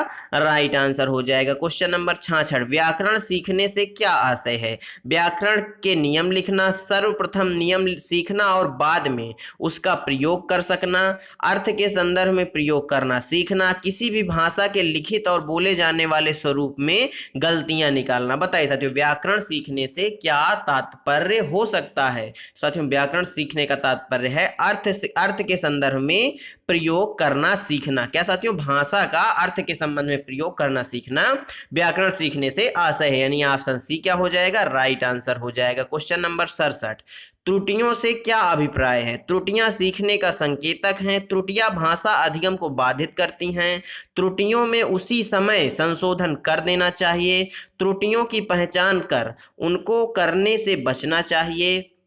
क्या साथियों? त्रुटियों की पहचान करना चाहिए, उनको करने से बचना चाहिए। बताइए त्रुटियों से क्या अभिप्राय है? तो साथियों जो त्रुटियों से अभिप्राय है वह है त्रुटियां सीखने का संकेतक है। कोई बालक होगा, कोई व्यक्ति होगा, कुछ सीखेगा साथियों तो वह गलतियां जरूर करेगा, गलतियां जरूर होंगी। तो यही चीज कह रहा है कि त्रुटियां जो है वह सीखने का संकेतक हैं। ऑप्शन ए क्या हो जाएगा? राइट आंसर हो जाएगा। क्वेश्चन नंबर 68, जिन शब्दों को हम सुनते हैं और पढ़ते हैं और फिर उनकी पहचान करते हैं उन्हें क्या कहते हैं? उत्पादक शब्द संपदा, संदर्भ में शब्द, आंतरिक शब्द संपदा या फिर ग्राहम शब्द संपदा। बताइए साथियों जिन शब्दों को हम सुनते और पढ़ते हैं और फिर उनकी पहचान करते हैं उन्हें क्या कहते हैं? तो साथियों उनको ग्राह शब्द संपदा कहते हैं, यानी ऑप्शन डी क्या हो जाएगा?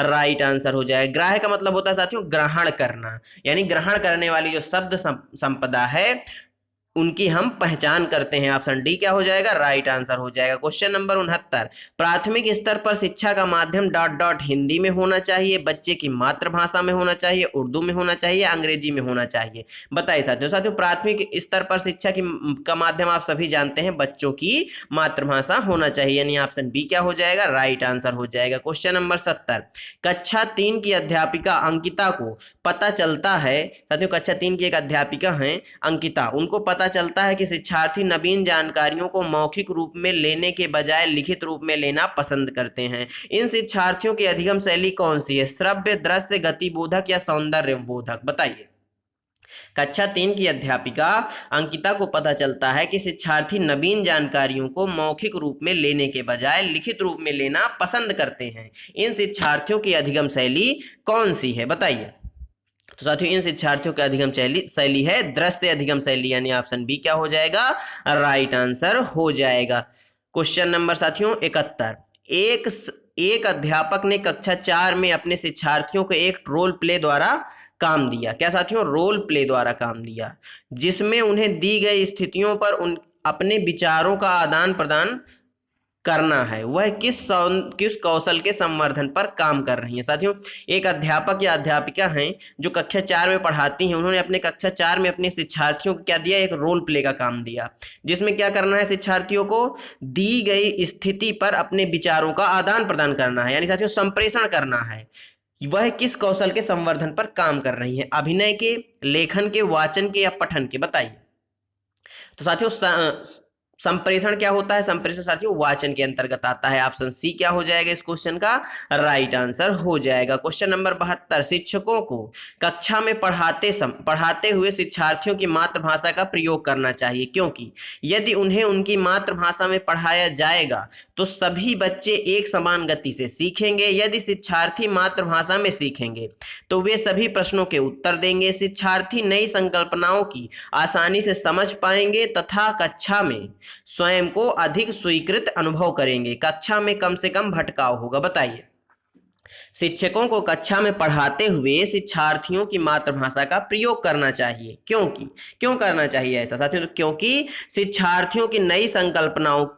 शिक्षार्थी जो है वह नई संकल्पनाओं की आसानी से समझ, जो नई संकल्पनाएं होंगी यदि उनके मातृभाषा में पढ़ाया जाएगा शिक्षार्थियों को तो आसानी से नई संकल्पनाओं को समझ पाएंगे तथा कक्षा में स्वयं को अधिक स्वीकृत एवं अनुभव अनुभव करेंगे, यानी ऑप्शन सी क्या हो जाएगा इस क्वेश्चन का राइट आंसर हो जाएगा। क्वेश्चन नंबर 73 साथियों, शिक्षक उभरते लेखक में अच्छा लेखन कौशल कैसे विकसित कर सकते हैं। साथियों शिक्षक उभरते जो लेखक हैं, यानी जो उभरते लेखन के गुण वाले बच्चे हैं, उनमें अच्छा लेखन कौशल कैसे विकसित कर पाएंगे।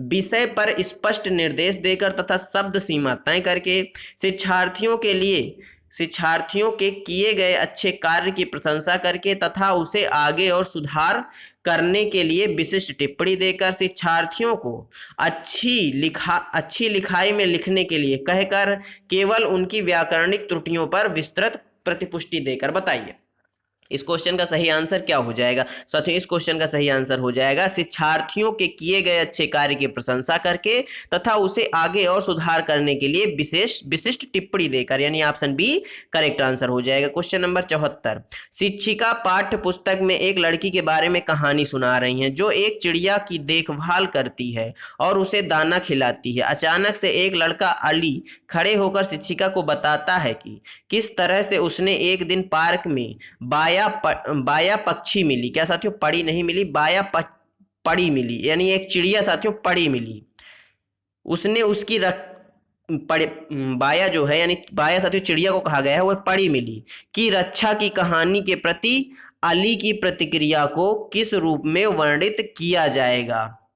पठन सामग्री को अपने व्यक्तिगत अनुभव से जोड़ना, शिक्षिका को बीच में रोकना, बोलने का अवसर मिलना तथा यह दिखाना कि वह कक्षा में सक्रिय है, उसकी कक्षा में ध्यान खींचने की प्रवृत्ति है। बताइए साथियों, एक शिक्षिका कक्षा में एक चिड़िया की कहानी पढ़ा रही होती हैं, लड़की के बारे में कहानी सुना रही होती हैं साथियों, जो एक चिड़िया की देखभाल करती है। तो अचानक से एक अली नाम का लड़का खड़ा होता है, तो वो कहता है कि मुझे पार्क में एक दिन एक चिड़िया पड़ी मिली। तो साथियों रक्षा की कहानी के प्रति अली की प्रतिक्रिया किस रूप में होगी। तो साथियों यह होगी, किस रूप में होगी, पठन सामग्री को अपने साथियों व्यक्तिगत अनुभव से जोड़ना, यानी ऑप्शन ए क्या हो जाएगा इस क्वेश्चन का एकदम राइट आंसर हो जाएगा। क्वेश्चन नंबर 75, शिक्षिका ने समूह में भाषा कार्य करने के लिए दिया। इस समूह कार्य के दौरान शिक्षिका की क्या भूमिका होगी। यह सुनिश्चित करना कि कार्य समय पर समाप्त हो, इसके लिए उन्हें बार बार समय का ध्यान दिलाना चाहिए। यह सुनिश्चित करना कि प्रत्येक की समूह में प्रतिभागिता बने और आवश्यकता होने पर उन्हें मदद देने का प्रयास करना। शिक्षिका को सभी समूहों को पूर्ण स्वायत्तता देनी चाहिए, इसलिए उसे कुर्सी पर अलग से बैठ जाना चाहिए। यह सुनिश्चित करना कि विद्यार्थी कक्षा में शोर नहीं करें। बताइए शिक्षिका ने समूह में भाषा कार्य करने के लिए दिया, इस समूह कार्य के दौरान शिक्षिका की क्या भूमिका होगी। तो साथियों इस समूह कार्य के दौरान शिक्षिका की क्या भूमिका होगी, यह सुनिश्चित करना कि प्रत्येक समूह में प्रतिभागिता बने और आवश्यकता होने पर उन्हें मदद देने का प्रयास करना, यानी ऑप्शन बी क्या हो जाएगा राइट आंसर हो जाएगा। क्वेश्चन नंबर 76, पठन अवबोधन किस प्रकार की योग्यता है। लिखित प्रतीकों को उनकी ध्वनियों में अनुवाद करने की योग्यता, प्रवाह में पढ़ने के लिए वर्णों को समझने तथा उनके अर्थ खोलने की योग्यता, पठन सामग्री के साथ अंतःक्रिया के द्वारा अर्थ गढ़ने की योग्यता, पठन सामग्री में आए शब्दों को उनका अर्थ जानने की योग्यता। बताइए साथियों पठन अवबोधन किस प्रकार की योग्यता है। तो साथियों यह पठन सामग्री के साथ अंतःक्रिया के द्वारा अर्थ गढ़ने की योग्यता है, यानी ऑप्शन सी इस क्वेश्चन का क्या हो जाएगा राइट आंसर हो जाएगा। क्वेश्चन नंबर 77, निम्नलिखित में से किस प्रकार के प्रश्न शिक्षार्थियों की रचनात्मकता का आकलन करने के लिए सहायक होंगे। एक शब्द वाले प्रश्न, खुले अंत वाले प्रश्न, वैकल्पिक प्रश्न या सत्य या असत्य वाले प्रश्न। बताइए तो साथियों जो खुले अंत वाले प्रश्न होंगे इनसे बच्चों की रचनात्मकता का आकलन किया जा सकता है। ऑप्शन बी क्या हो जाएगा राइट आंसर हो जाएगा। क्वेश्चन नंबर 78, निम्नलिखित में से कौन सा कथन भाषा के बारे में सही है। यह व्यवस्थाओं की व्यवस्था है, यह व्यवस्थित है, यह नियमों तथा अपवादों का नियम है, यह अनेक विचारों का विचार है। बताइए निम्नलिखित में से कौन सा कथन भाषा के बारे में सही है। तो साथियों यह व्यवस्थाओं की व्यवस्था है, यानी ऑप्शन ए क्या हो जाएगा इस क्वेश्चन का राइट आंसर हो जाएगा। क्वेश्चन नंबर 79 भाषा का सर्वोत्तम तरीके से कैसे सीख सकते हैं। साथियों, भाषा को सर्वोत्तम तरीके से कैसे सीख सकते हैं? संदर्भों में, पृथकता में, वर्णमाला के क्रम में, जब शब्द एक एक करके प्रस्तुत किए जाएं। बताइए, भाषा को सर्वोत्तम तरीके से कैसे सीखा जा सकता है? तो साथियों, संदर्भों में सीखा जा सकता है, यानी ऑप्शन ए क्या हो जाएगा? राइट आंसर हो जाएगा। क्वेश्चन नंबर 80 भाषा अधिगम में निदानात्मक परीक्षण का क्या उद्देश्य है? माता पिता को प्रतिपुष्टि देना, विद्यार्थियों की प्रगति तालिका को भरना, संकल्पनात्मक आकलन के लिए योजना बनाना तथा प्रश्न पत्र तैयार करना, शिक्षार्थी की समझ के स्तर पर कहां पिछड़ रहे हैं यह जानना। बताइए, भाषा अधिगम में निदानात्मक परीक्षण का क्या उद्देश्य है? तो साथियों, इसका उद्देश्य है शिक्षार्थी किस स्तर पर साथियों पिछड़ रहे हैं इसके बारे में पता लगाना, यानी ऑप्शन डी क्या हो जाएगा? राइट आंसर हो जाएगा। क्वेश्चन नंबर 81 बाल केंद्रित कक्षा में शिक्षक को क्या करना चाहिए? विद्यार्थियों की सुविधा के लिए पूरे पाठ के एक एक वाक्य को समझाना चाहिए, प्रश्नों के उत्तर लिखवाने चाहिए ताकि विद्यार्थी को आसानी हो, ऐसी प्रवृत्ति का प्रयोग करना चाहिए जिसमें विद्यार्थी स्वयं से पहल करने के लिए प्रोत्साहित हो, शिक्षक विद्यार्थियों से जो भी अपेक्षा करते हैं उसे प्रदर्शित करना चाहिए। बताइए, एक बाल केंद्रित कक्षा में क्या करना चाहिए? साथियों, आप सभी जानते हैं ऑप्शन सी बिल्कुल पॉजिटिव पॉइंट है कि ऐसी प्रवृत्तियों का प्रयोग करना चाहिए जिसमें विद्यार्थी साथियों स्वयं पहल करने के लिए प्रोत्साहित हो, यानी ऑप्शन सी करेक्ट आंसर हो गया। क्वेश्चन नंबर 82 मैं अपनी कक्षा में बहुभाषिता को महत्व देती हूँ। एक शिक्षिका कहती हैं, मैं अपनी कक्षा में बहुभाषिता को क्या करती हूँ? महत्व देती हूँ, इसलिए मैं सभी बच्चों को अपनी मातृभाषा में कहने सुनने की आज़ादी देती हूँ, भिन्न भिन्न भाषाओं को पुस्तकों का आदर करती हूँ, बच्चों को कई भाषाओं में कविताओं का गान करवाती हूँ, श्याम पट पर हिंदी भाषा के शब्दों के अर्थ दो भाषाओं में अवश्य लिखती हूँ। बताइए, मैं अपनी कक्षा में भाषिकता को महत्व देती हूँ, इसलिए मैं, यानी शिक्षिका क्या करती हैं? इसलिए शिक्षिका सभी बच्चों को अपनी मातृभाषा में कहने और सुनने की आज़ादी देती हैं, यानी ऑप्शन ए क्या हो जाएगा? राइट आंसर हो जाएगा। क्वेश्चन नंबर 83 बच्चे के व्यक्तित्व निर्माण में डॉट डॉट का महत्वपूर्ण योगदान है। विदेशी भाषा का, शास्त्रीय भाषा का, मातृभाषा का या क्षेत्रीय भाषा का? बताइए, बच्चे के व्यक्तित्व निर्माण में किस भाषा का महत्वपूर्ण योगदान है? साथियों, मातृभाषा का, यानी ऑप्शन सी क्या हो जाएगा?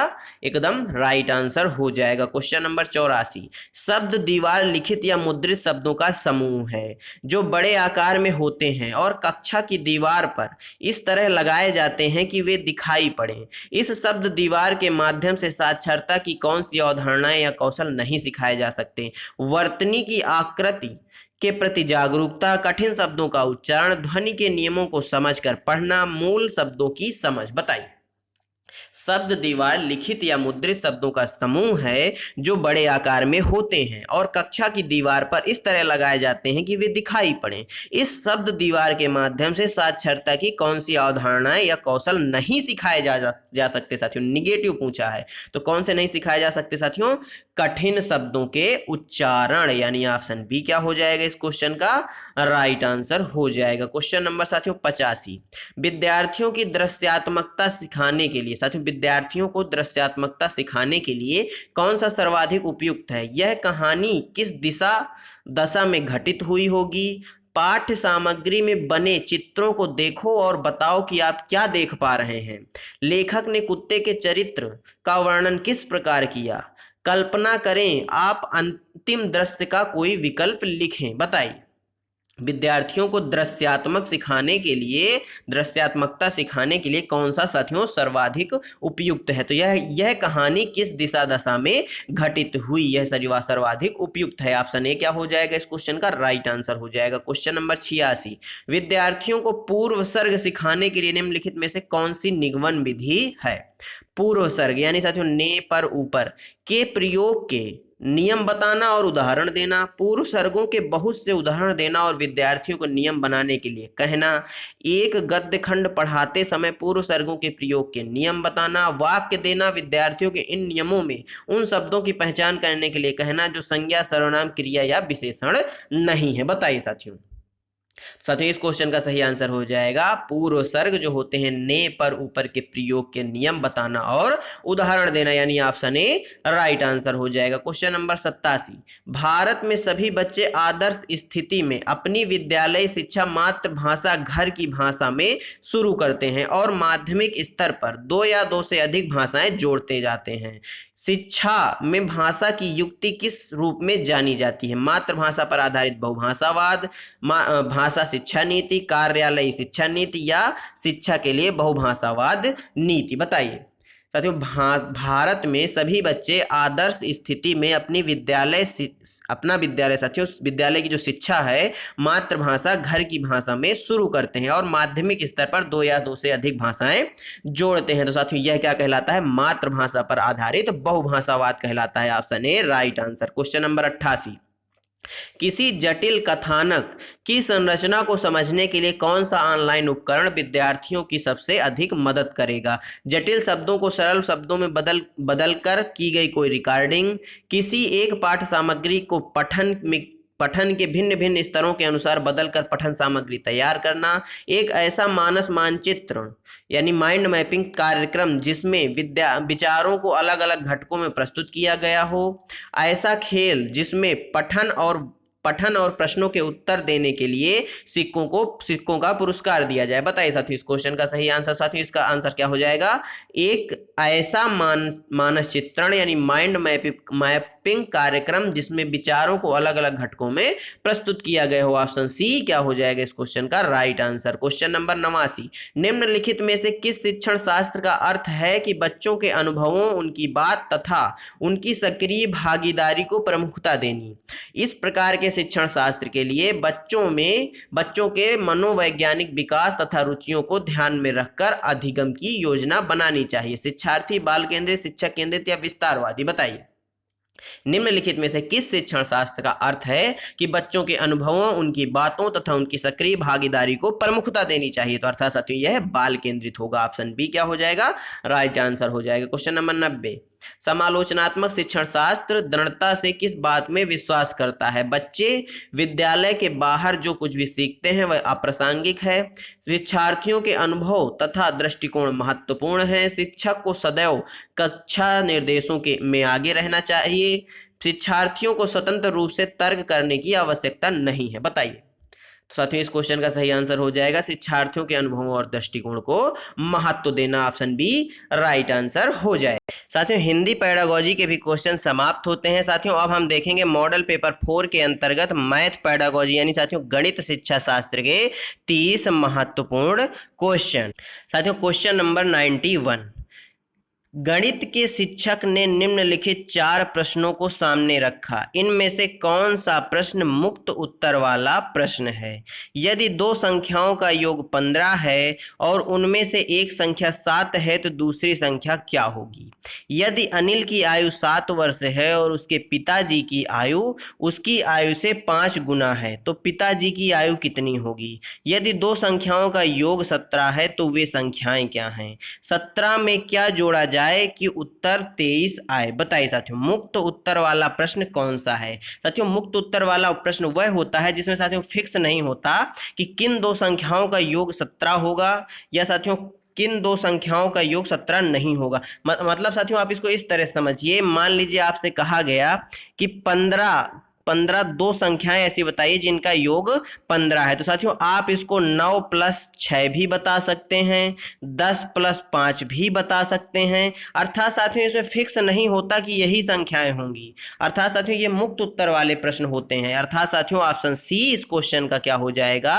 राइट आंसर हो जाएगा। यदि दो संख्याओं का योग 17 है तो वे संख्याएं कौन कौन सी होंगी? साथियों वे संख्याएं 10 + 7 भी हो सकती हैं, 9 + 8 भी हो सकती है। अर्थात इस क्वेश्चन का सही आंसर क्या हो जाएगा साथियों? ऑप्शन सी हो जाएगा। क्वेश्चन नंबर 92, एक बच्ची गेंदों की गणना एक एक गेंद पर अंगुली रखकर और क्रम से उस संख्या का नाम बोलते हुए कर रही है। उसने कुछ गेंदों की 2 बार गणना की। इस बच्ची में पूर्व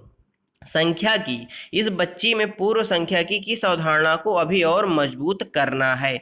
एक से एक संगतता यानी एकाएकी संगति, पंक्तिबद्धता, वर्गीकरण या गणन संख्या। बताइए, एक बच्ची गेंदों की साथियों गणना कर रही है, उंगली रख रख के गणना कर रही है, परंतु साथियों वह बच्ची क्या करती है, कुछ गेंदों को दोबारा गिन जाती है, यानी दोबारा उनकी गणना कर जाती है। तो साथियों इस बच्ची में पूर्व संख्या की किस अवधारणा को अभी और मजबूत करना है? तो साथियों इस बच्ची को अभी एक से एक संगतता या एकाएकी संगति की अवधारणा को मजबूत करना है। ऑप्शन ए राइट आंसर हो जाएगा। क्वेश्चन नंबर 93, गणित के शिक्षक के पेशेवर विकास के लिए निम्न में से कौन सा वांछनीय नहीं है? गणित की कार्यशाला और गोष्ठियों में उपस्थित होना, शिक्षण अधिगम के साधनों को विकसित करना, अपने और दूसरे विद्यालय के गणित के शिक्षकों के साथ न्यूनतम वार्तालाप, शिक्षक विकास यानी फैकल्टी डेवलपमेंट के कार्यक्रमों में भाग लेना। बताइए साथियों, क्वेश्चन नंबर 93 का सही आंसर क्या हो जाएगा? गणित के शिक्षक के पेशेवर विकास के लिए यानी व्यावसायिक विकास के लिए, प्रोफेशनल विकास के लिए निम्न में से कौन सा वांछनीय नहीं है? तो साथियों अपने और दूसरे विद्यालय के गणित के शिक्षकों के साथ न्यूनतम वार्तालाप क्या है? वांछनीय नहीं है। ऑप्शन सी राइट आंसर हो जाएगा। क्वेश्चन नंबर 94, एक प्राथमिक स्कूल की गणित की अध्यापिका चाहती हैं कि उनके छात्र दैनिक जीवन में सूचना को सुव्यवस्थित करने, निरूपित करने और अर्थ निकालने के आंकड़ों के प्रबंधन की प्रशंसा करें। निम्नलिखित में से कौन सा अध्यापिका को अधिगम के परिणामों को प्राप्त करने में सहायता करेगा? साथियों एक प्राथमिक विद्यालय या प्राथमिक स्कूल की गणित की अध्यापिका हैं, वह चाहती हैं कि उनके छात्र दैनिक जीवन में सूचना को सुव्यवस्थित करने, निरूपित करने और अर्थ निकालने के लिए आंकड़ों के प्रबंधन की प्रशंसा करें। निम्नलिखित में से कौन सा अध्यापिका को अधिगम के परिणामों को प्राप्त करने में सहायता करेगा? पाठ्य पुस्तकों में से हल किए हुए उदाहरणों पर चर्चा करना, विविध रेल समय सारणियों का समाचार पत्रों में प्रकाशित सर्वेक्षणों आदि का उपयोग करना, आंकड़ों के निरूपण के लिए विभिन्न तरीकों की व्याख्या करना, उनको आंकड़ों को निरूपित करने के लिए विविध औपचारिक तरीकों से अवगत कराना। बताइए साथियों, इस क्वेश्चन का सही आंसर क्या हो जाएगा? साथियों इसका सही आंसर ऑप्शन बी हो जाएगा। कौन साथियों? ऑप्शन बी हो जाएगा। विविध रेल समय सारणियों का, समाचार पत्रों में प्रकाशित सर्वेक्षणों आदि का उपयोग करना। ऑप्शन बी राइट आंसर हो जाएगा। साथियों क्वेश्चन नंबर 95, निम्न में से कौन सा संख्याओं का प्रकार और उपयोगिता नहीं है? गणन संख्या, क्रम सूचक संख्या, सौंदर्य परक संख्या या अंकित संख्या। बताइए, निम्न में से कौन सा संख्याओं का प्रकार का उपयोगिता नहीं है? क्या साथियों निम्न में से कौन सा संख्याओं का प्रकार और उपयोगिता नहीं है? तो साथियों ऑप्शन सी जो सौंदर्य परक संख्या है, ये संख्याओं का साथियों प्रकार नहीं है। ऑप्शन सी राइट आंसर हो जाएगा। क्वेश्चन नंबर 96, प्राथमिक स्तर पर गणित की अच्छी पाठ्यपुस्तक के लिए निम्नलिखित में से कौन सा लक्षण अत्यधिक महत्वपूर्ण है? अवधारणाओं का संदर्भों के साथ परिचय देना, अभ्यास कराने के लिए इसमें केवल बहुत से प्रश्न होने चाहिए, यह आकर्षक और रंगीन होना चाहिए, अवधारणाओं का परिचय मानक कलन विधियों द्वारा किया जाना चाहिए। बताइए, प्राथमिक स्तर पर गणित की अच्छी पाठ्यपुस्तक के लिए निम्नलिखित में से कौन सा लक्षण जो है अधिक महत्वपूर्ण होगा? तो साथियों जो अवधारणाओं का संदर्भों के साथ परिचय देना है, यह अत्यंत महत्वपूर्ण होगा। ऑप्शन ए क्या हो जाएगा? राइट आंसर हो जाएगा। क्वेश्चन नंबर 97, निम्नलिखित में से कौन सा एक चरण पोल्या द्वारा दिए गए समस्या समाधान के चरणों में से एक नहीं है? समस्या को समझना, योजना बनाना, पुनः योजना बनाना, योजना का संचालन करना। बताइए, पोल्या द्वारा दिए गए चरणों में से एक नहीं है। तो साथियों कौन सा नहीं है? पुनः योजना बनाना नहीं है पोल्या द्वारा दिए गए समस्या समाधान के चरणों में। ऑप्शन सी राइट आंसर हो जाएगा। क्वेश्चन नंबर 98, प्राथमिक गणित कक्षा में भिन्नों की अवधारणाओं के परिचय के लिए निम्नलिखित रणनीतियों में से कौन सी अति उपयुक्त है? विद्यार्थियों के समक्ष भिन्नों पर इबारती सवाल यानी साथियों शब्द समस्या रखना, 1/2 और 1/4 को निरूपित करने के लिए चित्रों के चार्ट को दिखाना, संख्या रेखा पर एक भिन्न को निरूपित करना, कागज मोड़ने के क्रियाकलापों को सममिति आयताकार पट्टियों एवं वृत्तीय वृत्ताकार कट आउट के साथ करना। बताइए, प्राथमिक गणित कक्षा में भिन्नों की अवधारणा के परिचय के लिए निम्नलिखित में से कौन सी रणनीतियां अति उपयुक्त हैं? तो साथियों इसके लिए सबसे उपयुक्त रणनीति हो जाएगी कागज मोड़ने के क्रियाकलापों को सममित आयताकार पट्टियों एवं वृत्तीय वृत्ताकार कटआउट के साथ करना। ऑप्शन डी क्या हो जाएगा इस क्वेश्चन का एकदम राइट आंसर हो जाएगा। साथियों क्वेश्चन नंबर 99, निम्नलिखित में से कौन सा गणित की प्रकृति के बारे में सही नहीं है? गणितीय संकल्पनाएं पदानुक्रम के अनुसार होनी चाहिए, गणित आगमनिक विवेचन पर आधारित है, गणित संकल्पनाएं प्रवृत्ति में अमूर्त हैं, गणित का अपना चिन्ह शब्दों और भाषा का समुच्चय है। बताइए निम्नलिखित में से कौन सा गणित की प्रकृति के बारे में सही नहीं है? निगेटिव पूछा है। साथियों गणित की संकल्पनाएं अमूर्त हैं, आप और हम सभी जानते हैं। और साथियों गणित में अपने चिन्ह शब्द तथा अपने भाषा का समुच्चय है। गणित की जो संकल्पनाएं होती हैं साथियों वह पदानुक्रम के अनुसार होनी, यानी साथियों चरण बाई चरण उनकी संकल्पनाएं क्या होती हैं, सॉल्व होती हैं। परंतु साथियों जो गणित है वह आगमनिक विवेचन पर आधारित नहीं है बल्कि निगमनात्मक विवेचन पर आधारित है। इस क्वेश्चन का सही आंसर ऑप्शन बी हो जाएगा। क्वेश्चन नंबर 100, निम्नलिखित में से कौन सा गणित में न्यून उपलब्धि के प्रति योगदान देने वाला कारक नहीं हो सकता? साथियों न्यून उपलब्धि के प्रति योगदान देने वाला कारक नहीं हो सकता। सामाजिक एवं सांस्कृतिक पृष्ठभूमि, शिक्षार्थी के बारे में शिक्षक की धारणाएं, निर्देशीय भाषा या लैंगिक भेदभाव। बताइए सामाजिक सांस्कृतिक पृष्ठभूमि, शिक्षार्थी के बारे में शिक्षक की धारणाएं, निर्देशीय भाषा या लैंगिक भेदभाव। तो साथियों इसके अंतर्गत लैंगिक भेदभाव न्यून उपलब्धि के प्रति योगदान देने वाला कारक नहीं है, यानी ऑप्शन डी क्या हो जाएगा, राइट आंसर हो जाएगा। क्वेश्चन नंबर साथियों 101, दो पूर्ण संख्याओं का योग एक पूर्ण संख्या है। पूर्ण संख्याओं का यह गुणधर्म क्या कहलाता है? समवर्ग गुणधर्म, वितरण गुणधर्म, क्रम विनिमेय गुणधर्म या साहचर्य गुणधर्म। बताइए दो पूर्ण संख्याओं का योग एक पूर्ण संख्या है, पूर्ण संख्याओं का जो यह गुणधर्म है यह साथियों क्या कहलाता है? तो साथियों यह समवर्ग गुणधर्म कहलाता है, यानी ऑप्शन ए राइट आंसर हो जाएगा। क्वेश्चन नंबर 102, निम्नलिखित में से किसका नाम ज्यामितीय विकास के एक मॉडल से जुड़ा है जो बच्चों की ज्यामितीय तर्क के स्तरों का वर्णन करता है? जीन पियाजे, माइकल कॉल, वैन हेले, वीएफ स्किनर। बताइए निम्नलिखित में से किसका नाम ज्यामितीय विकास के एक मॉडल से जुड़ा है जो बच्चों की ज्यामितीय तर्क के स्तरों का वर्णन करता है? तो साथियों वह हैं वैन हेले महोदय। ऑप्शन सी राइट आंसर हो जाएगा। क्वेश्चन नंबर 103, श्रीमान हरि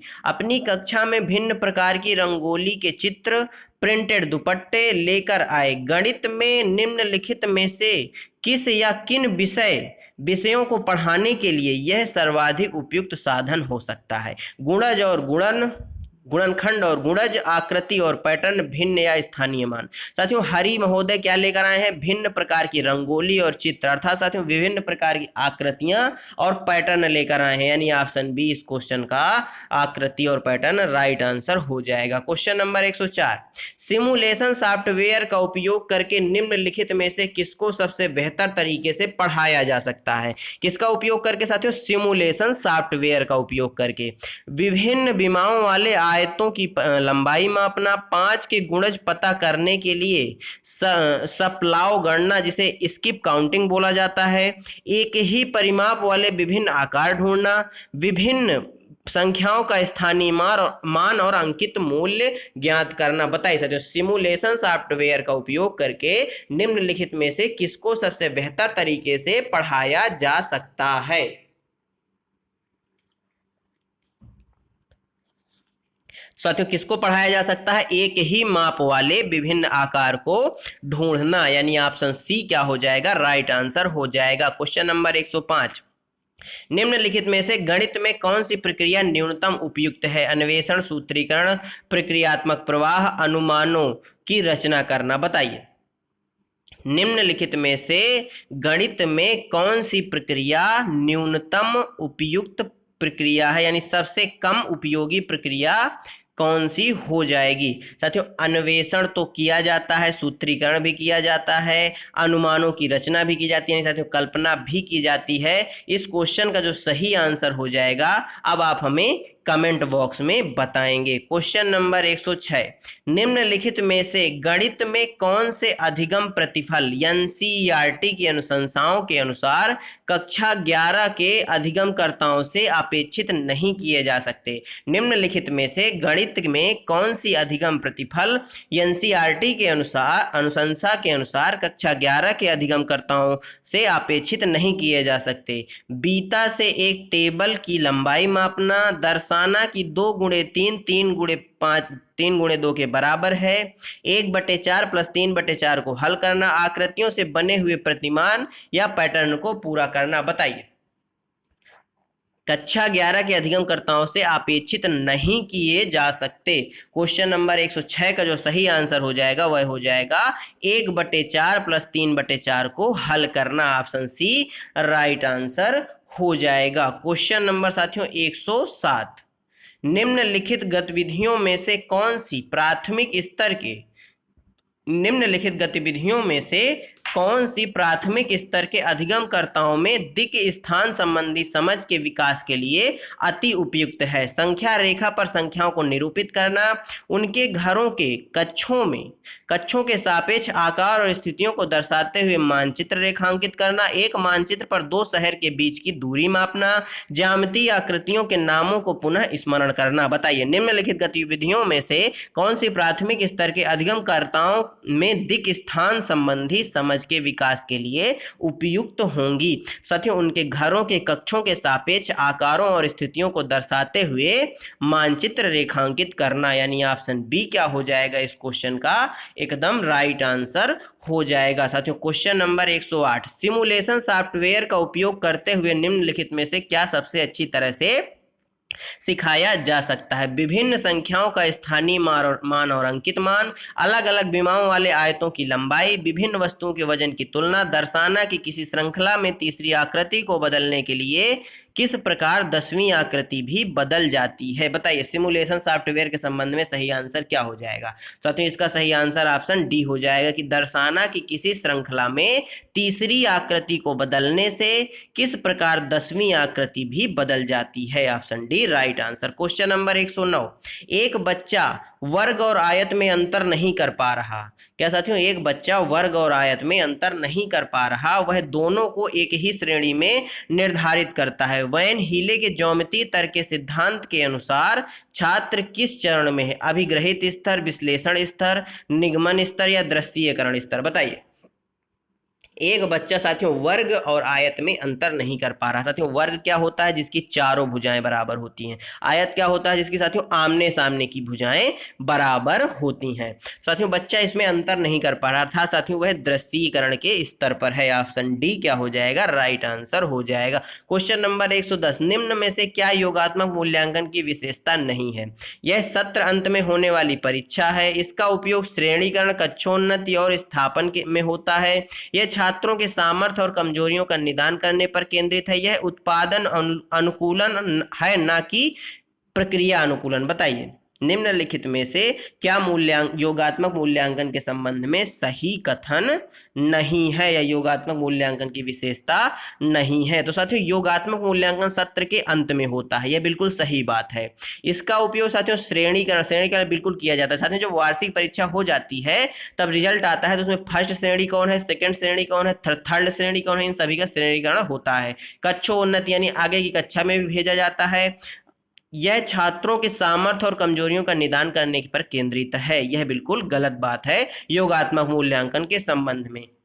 यह साथियों रचनात्मक मूल्यांकन में पाया जाता है कि सामर्थ्य और कमजोरियों का निदान करना। यह उत्पादन और अनुकूलन है ना कि प्रक्रिया अनुकूलन। अर्थात साथियों इस क्वेश्चन का जो सही आंसर हो जाएगा वह ऑप्शन सी हो जाएगा। बाकी साथियों तीनों पॉइंट योगात्मक मूल्यांकन की विशेषता हैं परंतु सी वाला नहीं है। क्वेश्चन नंबर 111, दृश्यीकरण और प्रदर्शन प्राथमिक स्तर पर शिक्षण में सुनिश्चित की जाने वाली महत्वपूर्ण प्रक्रियाएं हैं क्योंकि उच्च गणित में बीजगणित और ज्यामिति को पढ़ाने के लिए ये निहितार्थ है। प्राथमिक स्तर पर केवल यही कौशल सिखाए जाने चाहिए। गणित में अधिगम के मूल्यांकन का यही एकमात्र तरीका है। यह शिक्षक के काम को आसान बनाते हैं। बताइए, दृश्यीकरण और प्रदर्शन प्राथमिक स्तर पर शिक्षण में सुनिश्चित की जाने वाली महत्वपूर्ण प्रक्रियाएं हैं। क्यों साथियों? यह इसलिए महत्वपूर्ण है क्योंकि साथियों उच्च गणित में बीजगणित और ज्यामिति को पढ़ाने के लिए ये निहितार्थ हैं, यानी ऑप्शन ए क्या हो जाएगा?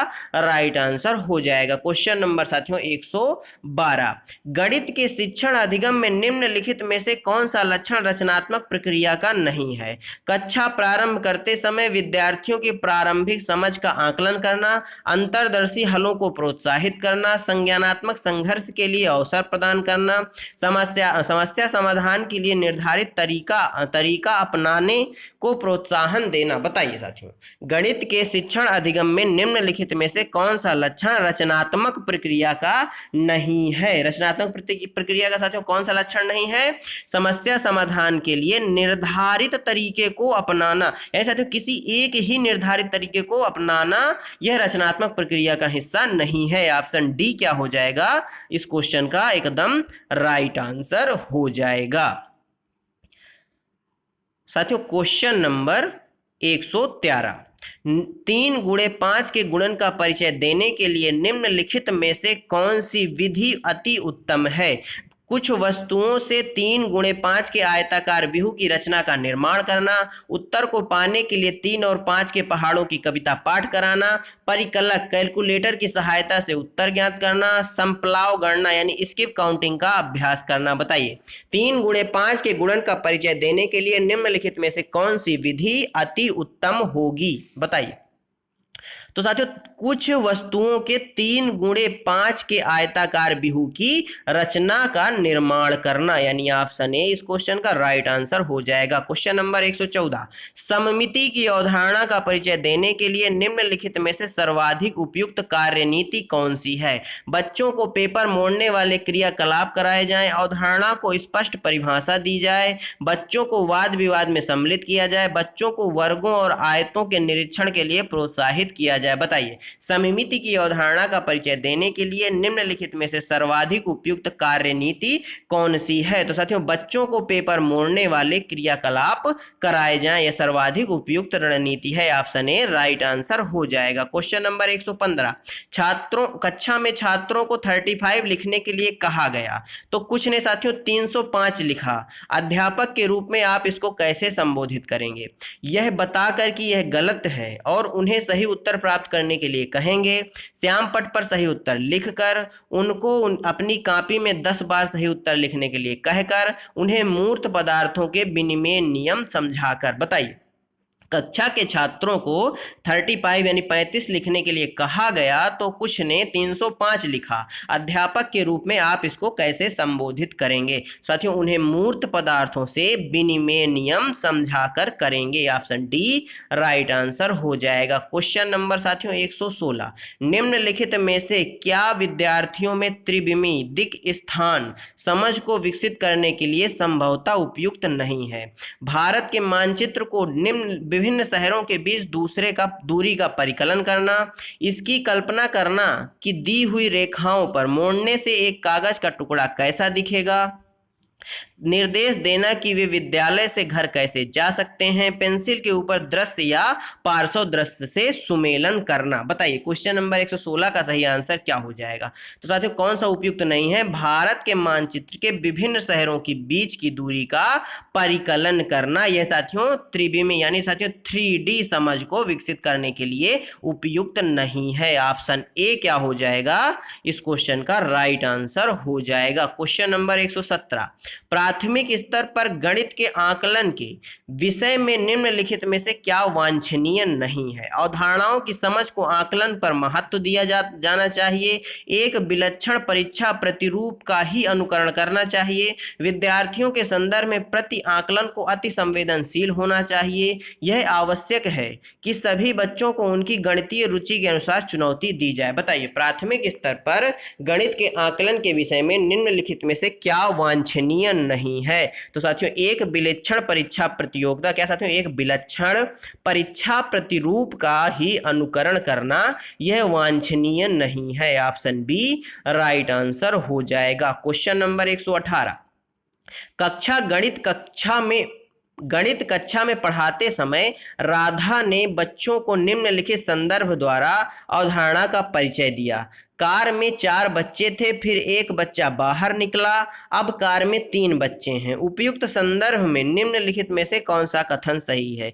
बच्चे संवर्धन के रूप में योग की समझ विकसित करेंगे, बच्चे समुच्चयन के रूप में जोड़ की समझ विकसित करेंगे, बच्चों में न्यूजन के रूप में घटाव की समझ विकसित करेंगे, न्यूनतम रूप के रूप में साथियों घटाव की समझ विकसित करेंगे, बच्चे संवर्धन न्यूनीकरण को व्युत्क्रम संक्रिया के रूप में जोड़ेंगे। बताइए साथियों, गणित की कक्षा में पढ़ाते समय राधा ने बच्चों को निम्नलिखित संदर्भ द्वारा एक अवधारणा का परिचय दिया। कार में 4 बच्चे थे, फिर एक बच्चा बाहर निकला, अब कार में 3 बच्चे हैं। तो उपयुक्त संदर्भ में निम्न में से कौन सा कथन है जो सही है? तो साथियों बच्चों में न्यूनतम, क्या साथियों, न्यूनतम के रूप में घटाव की समझ विकसित होगी, यानी ऑप्शन कौन सा? ऑप्शन सी राइट आंसर हो जाएगा।